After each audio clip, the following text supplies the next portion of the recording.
না, অবিশ্বাস্য না। দেখেন যুদ্ধক্ষেত্রে আপনি যখন নামবেন আপনার যেগুলো জিনিস আছে তো আপনি সেগুলো তো উজাড় করেই খেলবেন। তো আমাদের টিম ওয়াইজ খেলা যেটা হচ্ছে টিম ওয়াইজ গেম।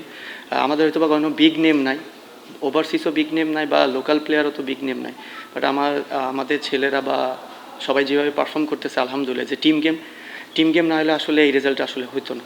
না না, অবশ্যই একটা ফিনান্সিয়ালি একটা তো প্রেশার থাকে।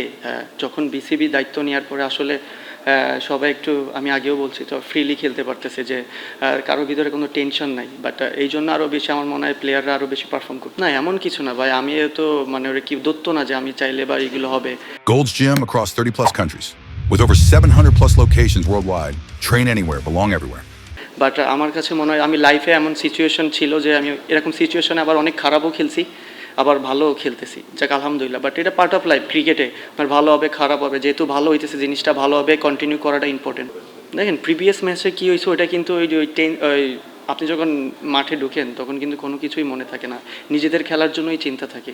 হ্যাঁ, আমি আমার স্ট্রেংথে ছিলাম, হয়তো বা আমি মিড অফ উপরে ছিল, আমি জানি বল যদি পারফেক্ট ইয়র্কার না হয় তো আমি আমার স্ট্রেংথে হিট করতে পারবো, এমনই প্ল্যান ছিল। না না, অবশ্যই এটা তো ব্যাকআপ মাইন্ডে একটা ফিনান্সিয়ালি বিষয় থাকে, যে দেখেন টুর্নামেন্ট শুরুর আগে সবাই একটা প্রেশারে ছিল যে আসলে ফ্র্যাঞ্চাইজি কী হবে, ওইটা একটা প্রেশার থাকে। দেন তারপরে আমাদের ডিসিশন সবাই মিলে নেওয়ার পরে কিন্তু এই কোচিং স্টাফগুলো চেঞ্জ হয়েছে। যখন এই কোচিং স্টাফগুলো আসছে, আমার প্লেয়াররা সবাই কনফিডেন্ট ছিল, কারণ আমাদের সবার ডিসিশনে এই কোচিং স্টাফগুলো আসছে। আর অবশ্যই তারা যে আপনি বাবুল স্যার লাস্ট 3টা বিপিএলে কিন্তু ফাইনাল উঠছে, এটা তার জন্য একটা বিগ অ্যাচিভমেন্ট। কারণ আমি হয়তো বলবো উনি অনেক লাকি যে ওনার মতন কোচ আমরা পেয়েছি বলে আমাদের এনভায়রনমেন্টটাও চেঞ্জ হয়ে গেছে। আপনি নাফিস ভাই যে ম্যানেজার ছিলেন, আমাদের আউটস্ট্যান্ডিং এফোর্ট দিয়েছে।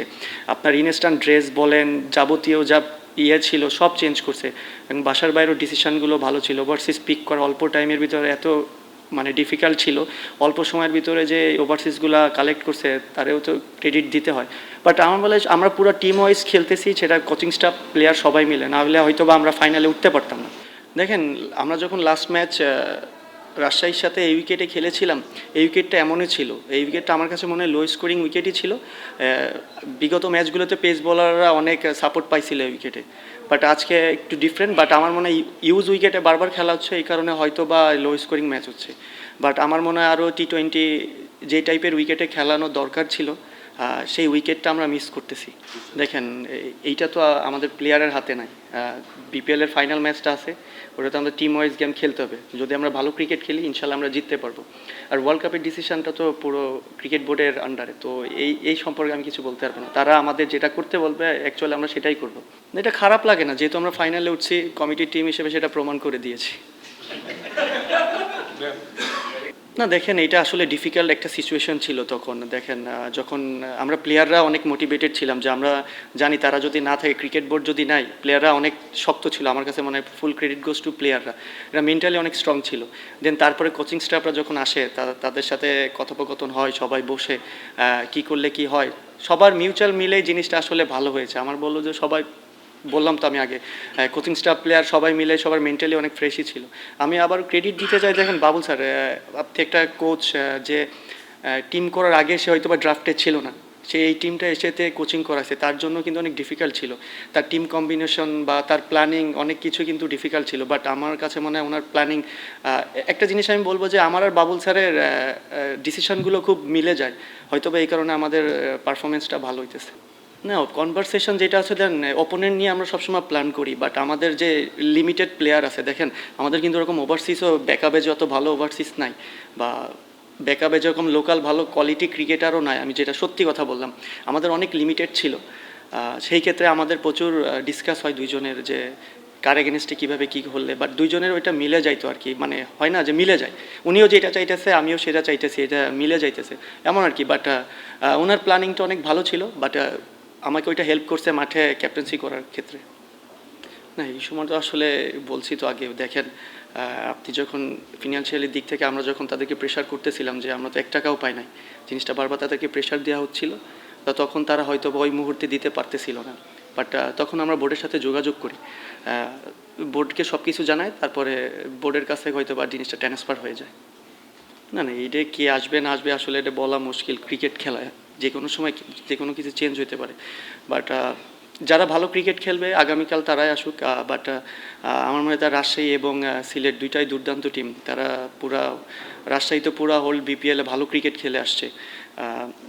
সিলেট এখন খুব স্ট্রং টিম হয়ে গেছে, দেখেন রংপুরের মতো টিমকে হারিয়ে দিয়েছে। বাট খুব একটা কম্পিটিটিভ ক্রিকেট হবে, যেই হোক প্রতিপক্ষ আমাদেরও সেভাবে তৈরি থাকতে হবে। দেখেন এক একজনের প্রিপারেশন এক এক রকম। আপনি যদি আমার প্রিপারেশনের কথা বলেন, আমি যেভাবে চেষ্টা করতেছি ওইভাবে চেষ্টা করে যাচ্ছি। এইগুলো শরীফুল দেখেন মার্শাল্লাহ খুব ভালো বোলিং করতেছে। তাহিদ হৃদয় কিন্তু হাইস্ট রান টেকার। হ্যাঁ, আমার মনে হয় মার্শাল্লাহ বেশ কয়েকজন প্লেয়ার ভালো ফর্মে আছে, তাদের প্রিপারেশন আমার কাছে মনে হয় যথেষ্ট হয়েছে। বাট যদি বিশ্বকাপ খেলা হয় আমার মনে হয় রাইট টাইমে তারা ভালো পারফর্মই করবে। না, উইকেট নিয়ে তো বললাম তো যে আসলে টি-20 টাইপের উইকেট ছিল না বেসিক্যালি, আজকে দুইটা ম্যাচই এমন ছিল। আর সিলেটের কথা যেহেতু বলতেছিলেন, সিলেটে লম্বা টাইমের খেলার কারণে হতে পারে এটা, বাট আশা করছিলাম ওর থেকে বেটার উইকেট হবে এবছর, কারণ যেহেতু কিউরেটার চেঞ্জ হয়েছে সবাই এক্সপেক্টিং ছিল যে হয়তো বা টি-20 যে টাইপের উইকেট হয় ওই টাইপের উইকেট পাবে, বাট হয় নাই। আমরা একটু ডিসঅ্যাপয়েন্টেড এইটার দিক থেকে। দেখেন শিকার তো আসলে শেষ নাই। আমি হয়তো বা আমি কোনো ভালো ক্রিকেটে কখনো ক্যাপ্টেন্সি করি নাই, বাট আমার একটা অপরচুনিটি ছিল। আমার বিগত বছরগুলোতে যে এক্সপিরিয়েন্সগুলো হয়েছে এটা আমি চেষ্টা করছি আমার মেধা থেকে করার জন্য। আমি জানি না কতটুকু আমি কমপ্লিট করতে পারছি, বাট এর দিক থেকে আমি বলবো দেখেন আমিও কিন্তু যখন ক্রিকেট খেলা শুরু করি, আমি যখন ফার্স্ট ডিভিশন ক্রিকেট খেলা শুরু করি, আমি একটা ভালো ক্যাপ্টেনের আন্ডারেও খেলছি। তখন তিনি ফার্স্ট ডিভিশনে যেই টিমই থাকতো সেই টিমই চ্যাম্পিয়ন হইতো।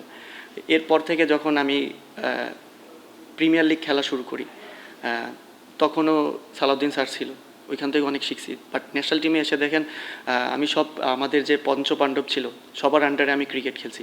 তো সবার কাছ থেকে কিছু না কিছু নেওয়ার চেষ্টা করছি। হয়তো বা তখন আমি ক্যাপ্টেন্সি করি নাই, বাট ওই কিছু জিনিস আমার ভিতরে আমি চেষ্টা করছি। ইভেন আমি বলবো এখন লিটনের ক্যাপ্টেন, লিটন আউটস্ট্যান্ডিং ক্যাপ্টেন্সি করতেছে। লিটনের কাছ থেকে অনেক কিছু আমি শিখি। লাস্ট 1 বছর ধরে আমি লিটনের কাছ থেকে অনেক কিছু শিখছি অ্যাজ এ প্লেয়ার হিসেবে। বাট আমাকে সবার কাছ থেকে সব কিছু শিখে হয়তো বা আমি এই টুর্নামেন্টে আমি তাদের এক্সপিরিয়েন্সগুলো অ্যাপ্লাই করতে পারছি। না, অবশ্যই চাবো না কেন, কে চায় না তার টিমে ওভারসিজ চারটা ভালো প্লেয়ার থাকুক। বাট এখন যারা আছে তারা অনেক ক্যাপাবল। আমার মনে হয় যেহেতু তারা অনেক দিন ধরে খেলতেছে বিপিএল একসাথে, এই জিনিসটা টিমের জন্য ভালো ইফেক্ট হয়েছে।